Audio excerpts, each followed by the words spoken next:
Hey everybody, welcome to JoshuaGaming.com. I am Joshua Gaming 1. This is Joshua Gaming 2. And I hadn't had Bubba's here in the video or on the show for a couple weeks, so I thought I'd bring him on today. So Josh is our special guest. Say hi, Josh. He's smiling at you anyway. I wanted to talk about unemployment today. I saw a couple articles that really caught my eye, and I wanted to do a piece on this. Yesterday, he wants to grab the keyboard. I had it on my fan page on Facebook, which if you don't follow, the link's below, so go ahead and check that out. But I posted a stat about young people and unemployment and what the unemployment numbers, some of those are for people, especially under the age of 30. And so I want to do a quick video today and a post on this for the blog because the latest numbers have unemployment at 8.3%. I think it's pretty much a bunch of bunk too, Bubba. This, you would think, would be a good sign. We were at 9% a year ago, so we're down a little bit. But the numbers can always be deceiving. We know how these things are manipulated by our media, by our politicians these days.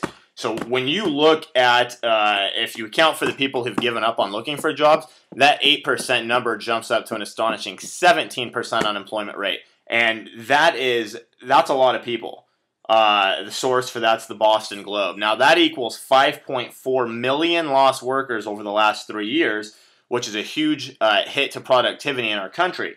When you lose this kind of productivity, this means a slower recovery. You got less people contributing to our nation's economic output. You got less people buying goods and services. You got less people paying taxes. And so these people are now much likely to become poor, much more likely to rely on government assistance, much more likely to develop mental health problems, from all the stress. And the translation of all this is basically that we got 5 million people now who are consuming and they're not producing, and more than likely they're going to require money from a government that already spends roughly $1 trillion a year more than it takes in. Bubba's enjoying my iPhone. He thinks it's a hamburger. So for one demographic, and this is the future generation, unemployment right now is at an all-time high since they began tracking these numbers in 1948.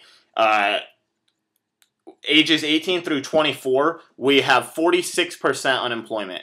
That means almost half of the people in our country between the ages 18 and 24 are not working. And this is sad. I was talking to my wife about that this morning, actually, because I was going to do this video. And I mentioned to her this, and I'm thinking, that is the time in the past generations where people have really thrived. You've gotten done with school, you're becoming a young professional. A lot of people don't have that family yet, don't have the kids yet, and we know what these little Bubbas do to our monthly expenses. It drives it through the roof, and it's so awesome to have these little kids and you get married and do all those things. But, like I said, between 18 and 24, most people these days are single. And that's a time where you should be having a lot of fun, thriving, not moving back in with your parents, going back to school because you can't get a job and taking on more debt and struggling.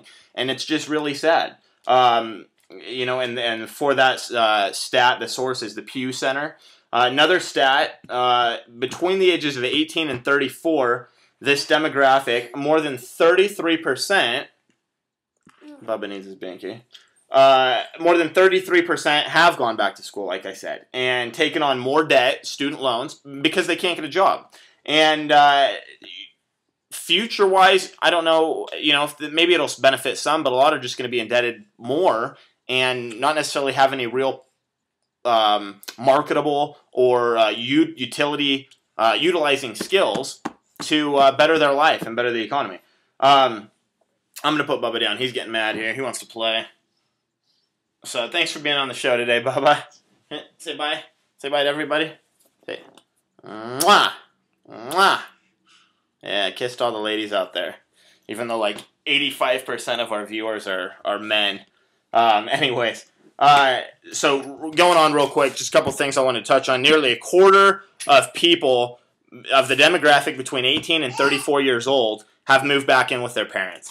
34%, which is over a third, of ages between 25 and 29 have moved in with their parents. And the source for these stats is the Atlantic Monthly. Now, 1 in 5, getting back to my point I was touching on a second ago, more than 1 in 5 couples, young couples, have put off getting married or having kids because they simply don't have the money to do that yet. And that's sad too. The translation for all this is that kids are not growing up.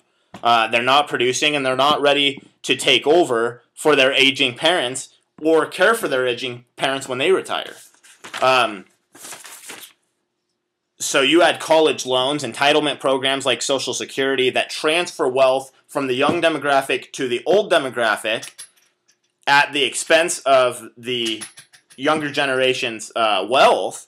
And you can see why kids, or young adults are more and more fleeing back to their childhood bedrooms and moving back in with their parents. Robert Kiyosaki, author of Rich Dad, Poor Dad, his translation on this was, rather than preparing the next generation to support our country, we're taking their wealth, their jobs, and instead we're still taking care of them. Election year, it's an election year, 2012, and you can be sure the press and the politicians are going to be serving up the Kool-Aid, manipulating stats. And so, we're going to see things, and we see things right now in some regards that are actually saying things are better than they really are. And I'm not trying to be a downer at all. My point is, you don't get caught up in what the media tells you. Don't get caught up in what the politicians tell you. Look at your neighbor, look at your friends, look at yourself, your own household, and look at the way things are going. And if you want to provide a better future for yourself and for your family and the people that are around you, then you have to invest in your own financial education,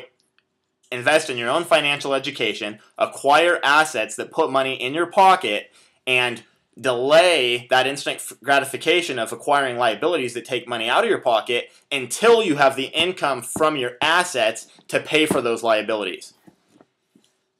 That was my message. I hope you enjoyed today's show.